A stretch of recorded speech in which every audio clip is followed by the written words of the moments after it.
people, real stories, real recovery. Like, people's pronouns and how they dress are important in their identity. Like, don't be Even in this route of recovery, get to real stories, real recovery. I am Kat, and I'm on the road of recovery. I'm Cheyanne Daugherty. I am from Greenfield, Ohio. My sobriety date is January 2nd of 2020. Today I am a child of God. I am spiritual.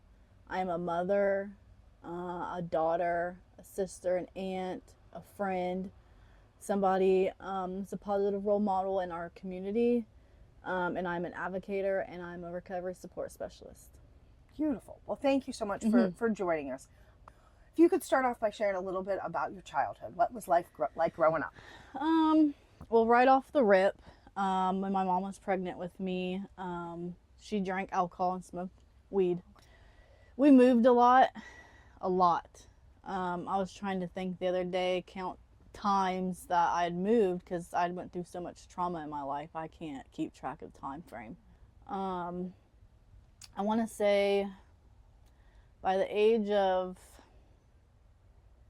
9, I started noticing things with my stepdad and my mom. Just the fighting and the mental abuse, and just things started to get real rocky with them. And at that time, I hung out with my friend a lot at their house. And I ended up getting sexually assaulted there. Oh my gosh, I'm so sorry to hear that. Me and 2 of the younger girls by their uncle. And I think this is kind of where a lot of things got difficult for me, because when that happened, like, a lot of things just went blank, I think, because the trauma that I faced. I remember waking up and seeing that he was doing it to us, and I tried to get up and get out of the room, and he kind of just, like, wouldn't let me out. Eventually I did get out, and I tried to tell their parents, and it felt like my feelings at that time felt like they wasn't concerned, or it wasn't important. I want to say a year after that sexual assault happened, Mom left. Oh, wow. Bam, bam. Yeah. It was just like, so she ended up leaving and getting with some other guy, and went out to Tennessee for a couple weeks. I ended up having to move in with my stepdad. At this time, my sister had already moved out when she was 14. Okay. So it was first like my sister left, the abuse happened, and then my mom left. So there went the smoking and the drinking. I want to say at this time I was probably 11 and a half, 12. I did all that, and then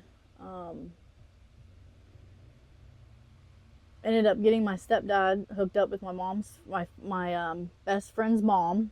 Okay. So then I'm like, so we can all, Yeah, one big happy family. So we got them hooked up, and then it was kind of nice. So then we all was staying in Greenfield, and I just remember one day my mom was just like, she came and she was just like, you go pack your stuff up and come with me. Huh.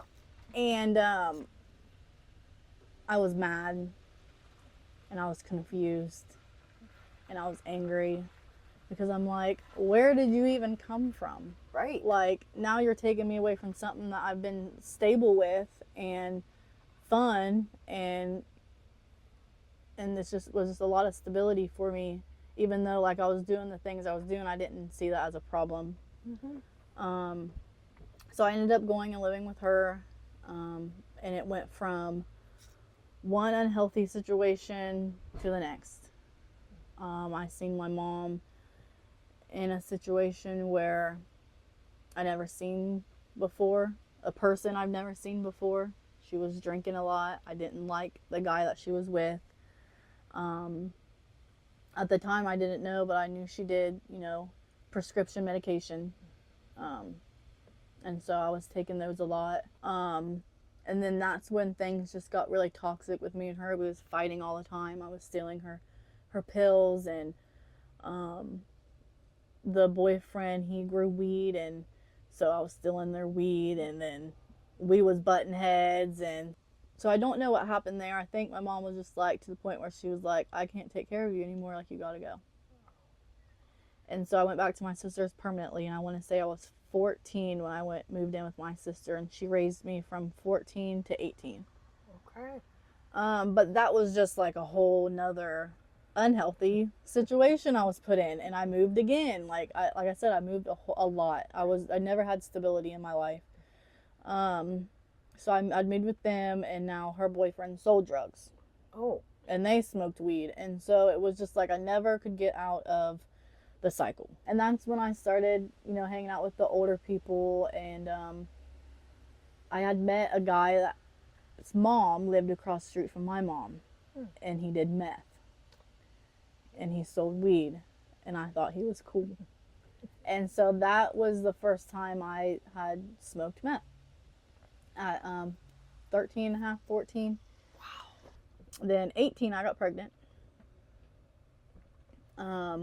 I got, I wasn't really hooked on the drugs at that time. It's kind of just like a party thing. So I did stop doing drugs and had my son. I did smoke weed with him, though. I had him. Everything was good. I started realizing that my baby dad was an addict. He hid the heroin use from me. Wow. Yeah. Like, we would do meth and other drugs together, but I never knew he did that. And so the inconsistency started, and the not showing up started. And eventually I went back into the party scene. I think my son was like 5 or 6 months at that time, and I kept wanting to run around. And so my 19th birthday came around, and I didn't have nobody to watch him. And so I asked my mom, that I barely even talked to at this point, if she would keep him over the weekend, and I would come back and get him.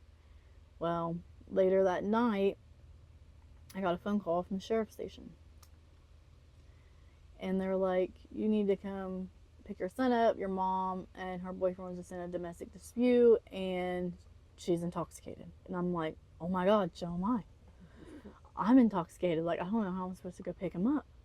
And I don't think I said that. I kind of just froze, like, what the heck? And in the background, like, my mom, that was her part of her worst life. That was the worst part of her addiction, I think. And she was just screaming in the background, like, she does drugs and like, trying to get me in trouble. And I'm just like, what is happening? Right. Later on, CPS called from the sheriff's station. My mom was arrested.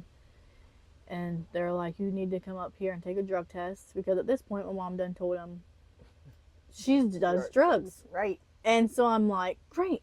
Thanks. And I'm like, well, I can't come up there. I'm intoxicated. I'm drunk, and I'm stranded at a party. Well, they're trying to call my sister when she's with me.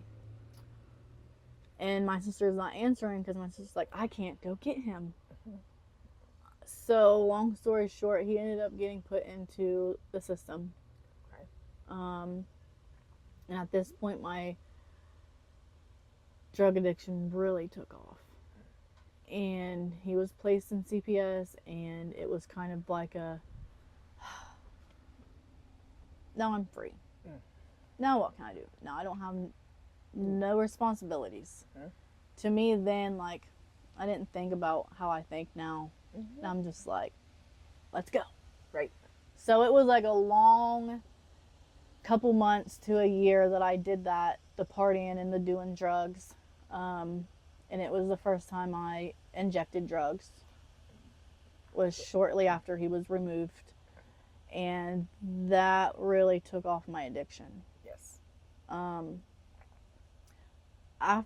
Shortly after I started injecting, I want to say it was about a half a year maybe, and then I started realizing, like, they're on my butt, like, I need to do something. I was not doing anything on my case plan that was asked, and I ended up getting pregnant again. I want to say this was at the 1.5 year mark at this point when I got pregnant. So I had to call my mom. It was the only place I could go. And I ended up moving back with her, and it was out in the country, and it was nice for me because I didn't have that access. It was peace. At the time, my sister was living there too. And I ended up getting with another guy that did drugs. I know how to find them. Yes. And I think, honestly, that's what really kept me from being homeless was I was always put myself in abusive relationships for a place to stay. And he was, so my DOC is meth, and his DOC was heroin. And so we clashed a lot. And mind you, he was my high school sweetheart. I had the biggest crush on him in school. I just thought he was all that. And then, you know, when I got with him, I don't even think I was shooting up or anything. I was just smoking weed and drinking again. So somewhere in between that mix, I was doing okay. And then I got with him, and it wasn't a matter of time. I was back injecting drugs. And like I said, we clashed a lot. So I was always up and he was always down. And it did not mix very well together. No, it doesn't. So like 3 months, I gave it 3 months, and it was, you know, fighting and arguing. And I'm like, oh, I don't know what I just did here, but I just really got myself in a situation. And so instead of beat them, join them. And so I started shooting heroin. And that is a whole nother lifestyle. I ended up getting pregnant. Okay. And the end of 2018. Highly addicted to everything, using while I was pregnant, and I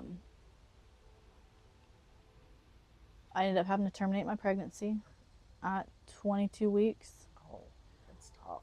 Because I was missing appointments and not going to my doctor's appointments and didn't do the genetic testing. He had extra chromosome from his dad's side. Okay. And so it caused him to have a bunch of challenges and heart defect and just a lot of things that the baby couldn't survive with. And so I had to end up terminating my pregnancy. I gave birth stillborn. And so I think after that, I really noticed that I needed to do something. Went to treatment. Okay. So here's where all the good stuff, Yes. the good stuff starts happening. I was out there for about 2 or 3 weeks though, using until I could get into treatment. But I ended up getting into treatment, and that was on January 2nd of 2020. I stayed and did that for 6 months at the Georgie Harris House in Waverly. That's awesome. 6 months of residential. That is incredible. But I went even further. Okay. So I went to transitional afterwards in Chillicothe, Recovery Council Transitional. I completed that, and I'm very thankful too, because here's those stimulus checks that came in at the same time. So I was able to, you know, save money, and I never had my license my whole life. I didn't get my license until I was 28. Oh my. Yeah. And so there I went to transitional and did that for about 5 months. Got a job, started working when I was in there, got my first car. Like, I really followed through and did everything that I needed to do for myself to better myself. And I wasn't there to make friends. Friends, if I made them, cool, but it was about me. And I think that's what kept me in treatment for so long and doing better, is because I wasn't focused on everybody else. I was focused on Cheyanne. Yes. Absolutely. And so Could you talk about like those couple 2 or 3 things that were challenging to address, but that you needed to be able to get to that place that you could find recovery? One was my mom. Okay. I had tried to work on it in previous times, and I really needed to work through this. And we're not 100% today, but I had a lot of forgiving to do.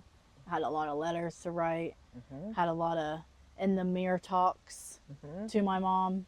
And so I think that really helped me move past a lot of the unhealed abuse and trauma that I felt. But I think the one thing that helped me move past that was because I realized she was sick too. Yes. She had an issue that was never addressed. She had a past life as a child that was similar as mine, probably even worse. So her upbringing and her lifestyle, she was only doing the best that she was taught. Yes. And so that helped me forgive her a lot. And then forgiving myself for my kids, because I always said I don't ever want to be like my mom, but I was just like my mom. The abandonment, the leaving my kids. So I had to forgive myself. So those two was the really big challenging things in my recovery and treatment that I had to face. Can you talk a bit about the relationship with your sons? Yes. So I still don't have a relationship with my oldest. Okay. Although his adoptive mother is allowing me to be on Facebook, so I get to see him grow, and we talk, and she's always said, like, when he turns 18, like, if you have your life together, I will tell him about you. And so I've kept that in the back of my mind, locked and keyed. Yes. That if I continue to show this progression of sobriety to her, that I'll have that chance one day. And my second son I have a relationship with today. Yeah. Luckily his aunt has custody of him. Now that was a whole nother situation. Him and his dad kept him away from me for many, many years. Clean and not clean. I was not a part of his life growing up. But I do now. And I get to see him when I can, and he gets to come stay with me, and we're building that. So I'm very blessed and thankful for that. That's great. We all have, life throws things at us. Typically, most people have like a cliche or a Bible verse or some words of wisdom that just kind of ground us. What are your one or two that? I think my main two is there's purpose in your pain. Oh, I love that one. And there's a reason for the season.